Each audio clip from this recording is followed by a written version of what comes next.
Good morning दोस्तों, आज हम पारा मेडिकल के लिए इम्पोर्टेंट क्वेश्चन बायोलॉजी का प्रैक्टिस सेट तीसरा देखेंगे। चलिए, हमारा पहला क्वेश्चन कह रहा है हमारे शरीर का अधिकतम भार बना है अस्थियों का, शारीरिक अंगों का, त्वचा, मांसपेशियों और अंगों का, जल का। चलिए आप हमें बताइए इसका सही आंसर। हमारे शरीर का अधिकतम भार बना है किससे? जल का। अगर जल बोले हैं तो एकदम आप सही बोलें कि जल 70% लगभग हमारे शरीर में जल की मात्रा या पानी की मात्रा होती है। चलिए अगले प्रश्न की तरफ बढ़ते हैं। हमारा अगला प्रश्न कह रहा है कि एक वयस्क मानव शरीर में जल प्रतिशत होता है लगभग 10%, 30%, 65%, 70%। कि 70% पता है, लेकिन देखिए 70% की ये 65% इसका आंसर हो जाएगा। 65 से 70% पाया जाता है। 65 से 70% जल की मात्रा हमारे शरीर में पाई जाती है। तीसरा क्वेश्चन हमारा कह रहा है मानव शरीर में किस तत्व का प्रतिशत सबसे अधिक होता है? Hydrogen, nitrogen, carbon, oxygen. मानव शरीर में सबसे अधिक प्रतिशत में पाए जाने वाला तत्व कौन है? ऑक्सीजन है। मानव शरीर में ऑक्सीजन तत्व का प्रतिशत सबसे अधिक होता है। अगला क्वेश्चन हमारा कह रहा है, देखिए बहुत अच्छा क्वेश्चन है, ये पारा मेडिकल के एग्जाम में पूछ भी चुका है। कह रहा है वयस्क मानव में होती है 204 अस्थियां, 206 अस्थियां, 208 अस्थियां, 210 अस्थियां। सबको पता है कितना? 206 अस्थियां। अगला क्वेश्चन कह रहा है बहुत अच्छा क्वेश्चन, वीवीआई क्वेश्चन। निम्नलिखित में से कौन मानव शरीर की सबसे छोटी हड्डी है? ओमर, स्टेपीज, मैलियस, इंकस। स्टेपीज है वो मानव शरीर की सबसे छोटी हड्डी है। मानव शरीर की सबसे छोटी हड्डी क्या? स्टेपीज। कहाँ पाई जाती है? कान में पाई जाती है। सबसे बड़ी हड्डी क्या हो गई? मानव शरीर में सबसे बड़ी हड्डी, सबसे लंबी हड्डी क्या आती है? फीमर नाम है। कहाँ पाई जाती है? जांघ में। चलिए यहाँ पे एक लाइन भी लिख दी है। मानव शरीर की सबसे छोटी हड्डी स्टेपीज है जो मनुष्य के कान में पाई जाती है, जबकि मानव शरीर की सबसे बड़ी हड्डी फीमर है जो जांघ में पाई जाती है। हमारा अगला क्वेश्चन कह रहा है निम्नलिखित में कौन सा लवण मानव हड्डियों में सर्वाधिक मात्रा में पाया जाता है? देखिए हड्डी के निर्माण में कैल्शियम और फास्फोरस का महत्वपूर्ण स्थान होता है। तो आप देखिए कैल्शियम, फास्फोरस दोनों किस में इंक्लूड किया गया है? कैल्शियम और फास्फोरस, उसको आपको टिक करना है। ऑप्शन है पहला मैग्नीशियम क्लोराइड, कैल्शियम है ना, फास्फोरस है। कैल्शियम कार्बन, कैल्शियम है लेकिन फास्फोरस का चर्चा नहीं है। कैल्शियम फॉस्फेट, फास्फोरस उसी का मतलब वैलेंसी चेंज करके होता है। इसका आंसर हो जाएगा कैल्शियम फॉस्फेट। तो कौन सा लवण पूछेगा? तो कैल्शियम फॉस्फेट। और कैल्शियम सोडियम क्लोराइड एकदम नहीं होगा। तो हम क्या सीखे? कौन सा लवण, साल्ट, मानव हड्डियों में सर्वाधिक मात्रा में पाया जाता है? Calcium phosphate. हड्डी में पता ही है आपको कि हड्डी में कैल्शियम की मात्रा बहुत जरूरी होती है। चलिए आपको अगले क्वेश्चन की ओर बढ़ते हैं। कह रहा है कि मनुष्य के शरीर में पसलियों के कितने जोड़े होते हैं? 12 जोड़ा। एक जोड़ा में 2 संख्या होता है। एक जोड़ा में कितना होता है? 2 संख्या। अगर आप जोड़ा पूछेगा तो क्या मारेगा? मनुष्य के शरीर में पसलियों की संख्या कितनी है? 12। अगर यही आपसे पूछा जाता कि कुल पसलियों की संख्या तो क्या मारते? 24। चलिए हमारा अगला प्रश्न कह रहा है मानव शरीर में सबसे मजबूत मांसपेशियां कहाँ होती हैं? जबड़े में, गर्दन में, जांघ में, हाथों में। तो सबसे मजबूत मांसपेशियां हमारे जबड़े में होती है। जो मुंह का जबड़ा होता है उसकी सबसे मजबूत मांसपेशियां होती हैं। अगर आपसे ये पूछा जाता कि हमारे शरीर का सबसे कठोर भाग, हार्ड भाग कौन है, तो वो दांत होता है। दांत का आपका दंत वाला इनामेल भाग। इस लाइन को देखिए, हमारे शरीर का सबसे दृढ़ भाग दंतवल्क इनामेल है। इसको ध्यान रखिएगा, बहुत ही अच्छा क्वेश्चन है। हमारे शरीर का सबसे दृढ़ भाग दंतवल्क हो गया, जबकि मजबूत मांसपेशियां कहाँ होती हैं, तो जबड़े में, जो कि दांत के। अब देखिए, हमारे शरीर का सबसे दृढ़ भाग दंतवल्क इनामेल है, जो कि दांत के शिखर क्राउन पर अत्यधिक कठोर सफ़ेद सा एवं चमकीला होता है। इनामेल किससे बना होता है, कैल्शियम फॉस्फेट और कैल्शियम कार्बोनेट का बना होता है।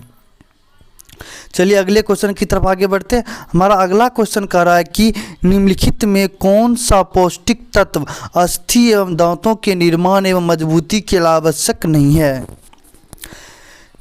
कह रहा है कि निम्नलिखित में कौन सा पौष्टिक तत्व अस्थि एवं दांतों के निर्माण एवं मजबूती के लिए आवश्यक नहीं है। कैल्शियम एकदम है, फास्फोरस अभी कुछ देर पहले ही देखें, फ्लोरीन भी है, तो आयोडीन नहीं होता। आयोडीन का अस्थि एवं दांत के निर्माण में कोई योगदान नहीं होता है। हमारा अगला क्वेश्चन कह रहा है कि निम्नलिखित में कौन सा हमारे शरीर का सबसे दृढ़ भाग है। अभी जस्ट पढ़े हैं, ऑप्शन क्या, अस्थि, दंतवल्क, डेंटिन, सीमेंटम। दंतवल्क, इनामेल, दंतवल्क होगा या इनामेल, शरीर का सबसे दृढ़ भाग। और ये सब नहीं होता, दंतवल्क और इनामेल में से कोई ऑप्शन। दंतवल्क का इंग्लिश हो गया इनामेल, दंतवल्क का इंग्लिश क्या हो गया, इनामेल।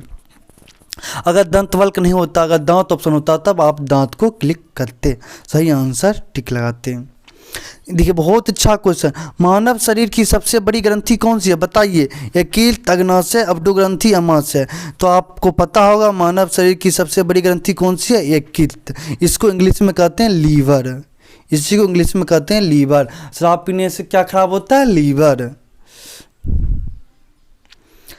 मनुष्य की मुख गुहा में निम्न में से किसका पाचन प्रारंभ होता है। प्रोटीन, वसा, कार्बोहाइड्रेट, उपरोक्त में से कोई नहीं। PVI क्वेश्चन है, देखिए इससे 2-3 क्वेश्चन बन रहा है। तो मनुष्य की मुख गुहा में किसका पाचन प्रारंभ होता है, कार्बोहाइड्रेट। और आपसे पूछेगा कि प्रोटीन का कहाँ होता है, अमाशय से। याद रखिएगा, प्रोटीन का कहाँ शुरू होता है, अमाशय से। प्रोटीन का आपका शुरू होता है अमाशय से। तो यहाँ पे कुछ इंपॉर्टेंट लाइन लिखा हुआ है, मनुष्य की मुख गुहा में लाल सलाइवा में उपस्थित एमालाइज एंजाइम, जो एमालाइज एंजाइम होता है वही क्या करता है, स्टार्च, कार्बोहाइड्रेट का एक रूप को माल्टोज और डेक्स्ट्रीन में तोड़ता है। इस प्रकार मुख गुहा में कार्बोहाइड्रेट का पाचन प्रारंभ होता है।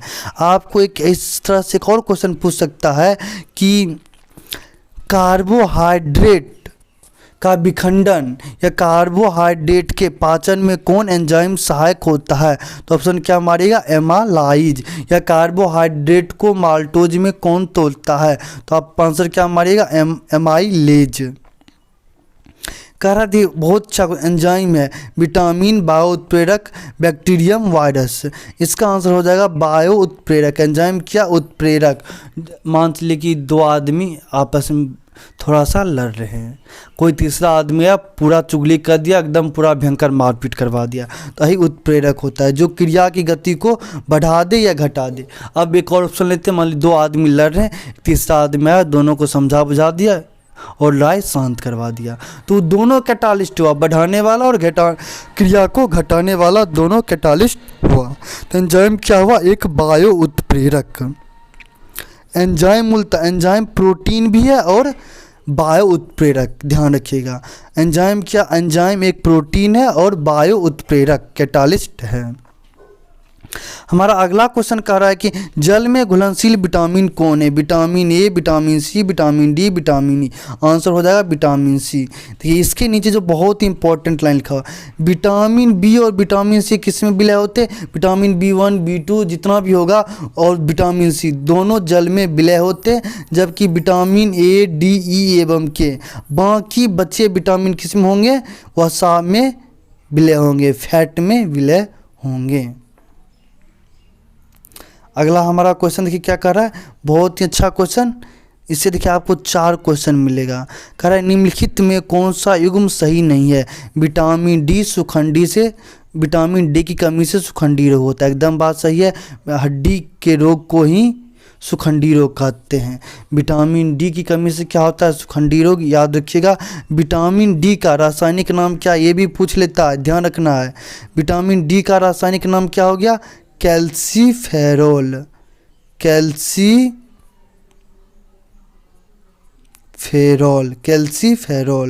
विटामिन सी का रासायनिक नाम एस्कॉर्बिक अम्ल। विटामिन सी की कमी से क्या आता है? मसूड़ों से खून आता है। और साथ ही साथ विटामिन सी घाव भरने में सहायता करता है, याद रखिएगा। विटामिन सी क्या करता है? घाव भरने में सहायता करता है।